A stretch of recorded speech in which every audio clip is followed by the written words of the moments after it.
I don't like debates. It took me a long time to really understand why, but I think I finally do now. You see, it was towards the end of my time as a Christian that I started hating debates. Discussions with fellow Christians often felt like they were speaking at me, not with me. They were not interested in what I had to say, so I kept myself quiet. A similar thing happens when people listen just for the sake of following a scripted argument.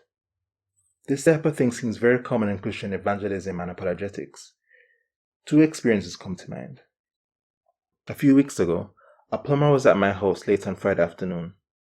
He's Seventh-day Adventist, which means he was doing me a favor in trying to fix the issue before Sabbath started. He had a bottle of tonic wine, so I suppose he felt he needed to justify his drinking liquor against his church's doctrine. He mentioned something about a little wine being good for the stomach, and I was trying to remember which Bible verse it came from. Now here's where the fun starts. He asked me if I read the Bible. I said no. He asked me why. I told him I don't believe in God. Then he went on to tell me how God will ignore those who ignore him and that kind of thing. Then he asked me where the wind comes from. My answer? Differences in air pressure. The plumber repeated my answer, not expecting it, I guess. Then he took a different route. You can make it? He asked. Tired of the discussion, I just answered no. He took his victory, having proven that there must be a greater being than me because I can't make the wind. The second incident happened late last year. I was discussing the moral argument for God with a free Lutheran friend online. I wasn't interested in convincing her of anything, but in understanding the moral argument, and I think I did get closer to that. I didn't know, though, that she was in debate mode. She asked me to imagine an alternate reality in which something harmful in our reality was not in fact harmful to anyone. Her question then was, would I consider that thing to be morally okay since it's not harmful? My answer was that I probably would. Her response was shocked and hurt me. She accused me of trying to deny intrinsic morality just because I don't want to admit God exists. Both these stories have something in common.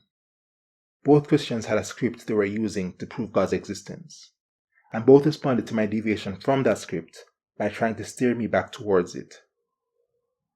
The plumber simply dismissed my air pressure answer and then went on to find another angle that he thought proved his point. He never intended on really having a discussion, didn't want to really understand why I disbelieved in God, or even how I think air pressure causes the wind. He wanted to tell me about God. That's it. My free Lutheran friend also didn't seem interested in my perspective. It actually seems that she didn't believe my perspective was even possible. She was sure that if I was intellectually honest, I would answer the way she expected and follow her script. She believed this so strongly that she accused me of intellectual dishonesty. I don't think either of these two acted in malice or really realized what they were doing. However, these kinds of scripted discussions are not true discussions. Whatever your religious, political, or any other belief, if you come with a script that you won't deviate from, it demonstrates to the other person that you are not truly interested in what they are saying.